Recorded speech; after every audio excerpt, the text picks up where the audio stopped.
Why is it that some of the smartest people in the world tend to be the worst physically? These are the people telling us how to live, how to think, how to suffer, and they look as if they've been losing a battle against the candy aisle for 20 years. If your mind is brilliant but your body is not, are you really wise? Or are you just kind of a brain in a jar, disconnected from the world you claim to understand? The modern philosopher is a freak of nature, an overdeveloped mind sitting on top of an underdeveloped body. And the thing that has created these creatures is academia. People who can analyze all of the major philosophers, all of their dialectic, but can't run a mile. Their main weapon is language and thought, and their main enemy is pretty much everything else. Imagine a guy giving life advice who also happens to be pre-diabetic and depressed, but because he quotes Aristotle, we treat him like a sage. That just is not wisdom, that's intellectual cosplay. Here's the truth.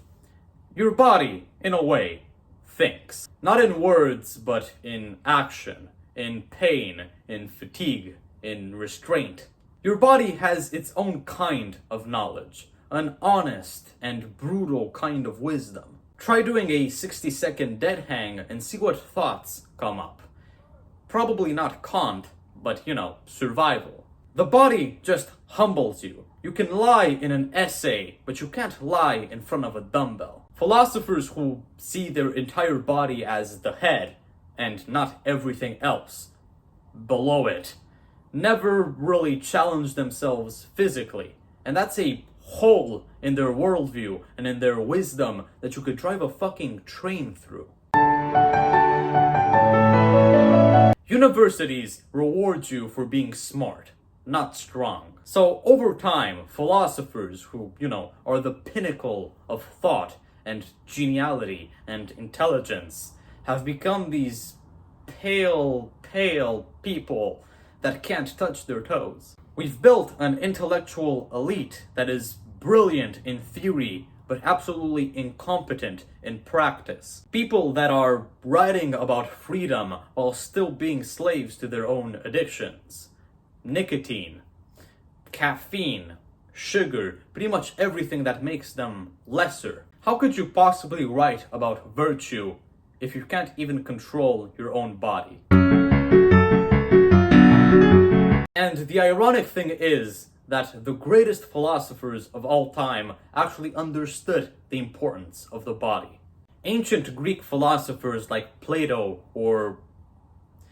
Plutarch was a historian, but you get the idea. Smart ancient Greek people were really good at sport. Nietzsche frequently hiked in the Swiss Alps. Stoicism directly promotes physical strength and perfection, quote-unquote perfection, as virtue. The greatest philosophers weren't only philosophers, thinkers. They were warriors.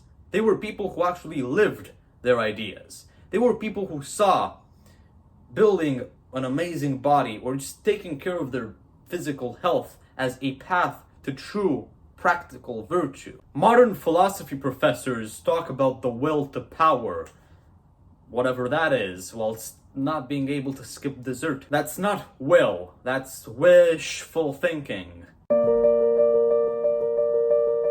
Some of the most powerful philosophers nowadays just aren't even philosophers. Unironically, David Goggins could be considered a philosopher. At least he embodies his ideas, which is something that, 99% of philosophers don't do. Including myself, although I'm not really a philosopher. You may not like his tone, you may not like his politics when it comes to life, but his body and his life are proof of something deeper, that there's nothing more important than being in simpatica, being synchronized with your thoughts. A six-pack doesn't mean you're a good philosopher, but it says a lot of things. It says you understand what delayed gratification is, what pain is, what consistency means.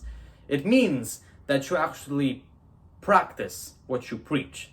And that says 10 times more than a philosophy degree with a concentration on ethics. Your body is not just meat. It's your interface with reality.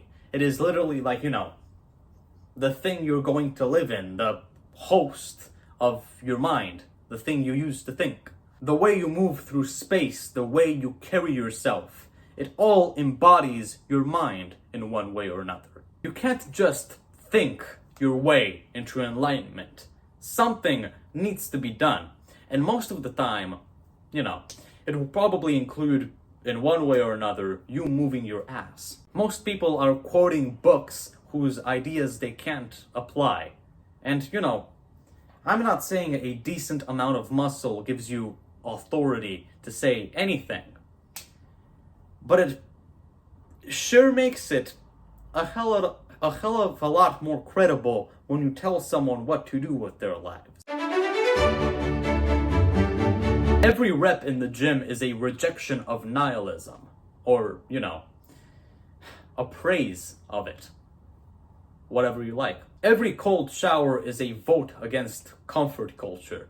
Every fast is a rejection of mindless consumption. These are actual actions that carry meaning. Because philosophy, without a little bit of devotion, without a little bit of practicality, is, just theory. And theory without practice is meaningless.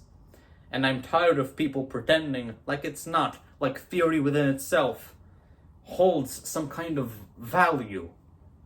I make one of these videos like daily. Subscribe, by the way, if you want more of this type of content. But if I don't apply any of the things I say, I'll just remain, a pathetic little bitch for a really long time. Theory is theory, but practice is really what makes things alive. So if you want to be a good philosopher, don't start with your body, but don't ignore it either. Because you do not want to be this man, this woman, this person that only sees this part of their body. This upper quarter. There's so much more. Look, there's a neck, there's a torso, there's an arm, there's a bicep, there are legs you can't see. So much stuff for you to explore, so many things that make you a better philosopher without having to concentrate on this specific part.